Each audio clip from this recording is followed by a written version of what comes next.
दोस्तों, आज की इस कहानी में हम आपको दिखाने जा रहे हैं एक ऐसा मोड़ जहां अहंकार, पछतावा और इंसानियत तीनों आमने सामने खड़े होंगे।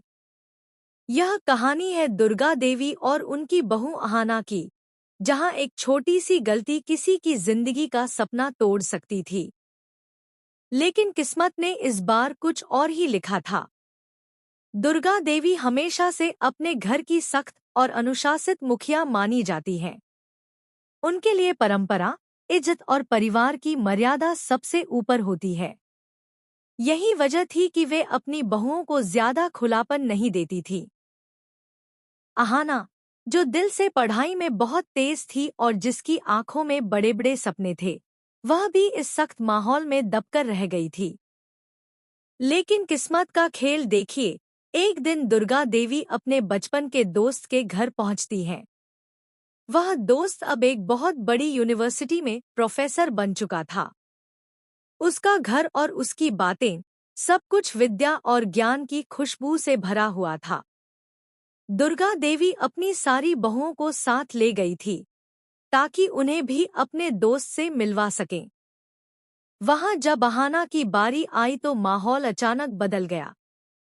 प्रोफेसर साहब ने मुस्कुराते हुए अहाना से पूछा, बेटा, आपने कितनी पढ़ाई की है? अहाना थोड़ी झिझकते हुए बोली, मैंने बीए तक पढ़ाई की है सर। बस मेरे एग्जाम ही बचे थे, लेकिन अब शायद मैं वो एग्जाम नहीं दे पाऊंगी, क्योंकि ससुराल में आगे पढ़ने की इजाजत नहीं है। इतना सुनना था कि कमरे का माहौल एकदम भारी हो गया। दुर्गा देवी के दोस्त का चेहरा बदल गया। उसकी आंखों में गुस्सा और हैरानी दोनों थी। वह तुरंत दुर्गा देवी की ओर देखकर बोला, दुर्गा, ये मैं क्या सुन रहा हूँ? तुम्हारी बहू ने इतनी मेहनत से यहाँ तक पढ़ाई की और अब तुम उसे आगे बढ़ने का मौका भी नहीं दोगी? तुम भी वही कर रही हो जो कभी तुम्हारी सास ने तुम्हारे साथ किया था। तुमने खुद भी अंधेरे में जिंदगी गुजारी और अब अपनी बहू की जिंदगी से भी रोशनी छीन लेना चाहती हो। मैंने सोचा था कि तुम समझदार हो गई होगी, लेकिन मैं गलत था। इन शब्दों ने दुर्गा देवी के दिल को हिला दिया। वह बाहर से भले ही मजबूत दिख रही थी, लेकिन अंदर ही अंदर उनकी आत्मा कांप उठी। दोस्त की बातें बार बार उनके कानों में गूंज रही थी। घर लौटकर दुर्गा देवी देर रात तक सो नहीं सकी। वे अकेले अपने कमरे में बैठी सोचती रहीं, क्या सचमुच मैं वही गलती दोहरा रही हूँ जो मेरी सास ने मेरे साथ की थी? मैंने तो हमेशा सोचा था कि मैं अपनी बहुओं को कभी वो दर्द नहीं दूंगी जो मैंने सहा। फिर क्यों मैं अहाना को उसके सपनों से दूर कर रही हूँ? यादों का सिलसिला उनके सामने तैरने लगा। कैसे उनकी सास ने कभी उन्हें पढ़ने नहीं दिया, कैसे उन्होंने अपने सपनों को बीच राह में ही छोड़ दिया।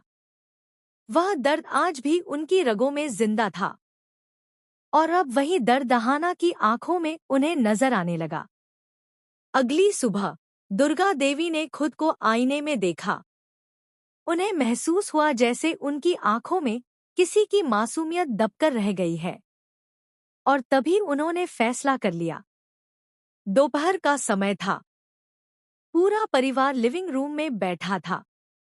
अचानक दुर्गा देवी ने सबके सामने ऐलान किया, अहाना अब अपना बीए का एग्जाम देगी और मैं खुद उसका पूरा साथ दूंगी। उनकी ये बात सुनकर सब हैरान रह गए। घर का माहौल एकदम बदल गया। कुछ लोगों को यह बात खटकी भी, लेकिन दुर्गा देवी के चेहरे पर इस बार एक अलग ही सख्ती थी। यह वही सख्ती थी जो इंसाफ और बदलाव की राह दिखाती है। अहाना की आंखों में आंसू आ गए। उसने सोचा भी नहीं था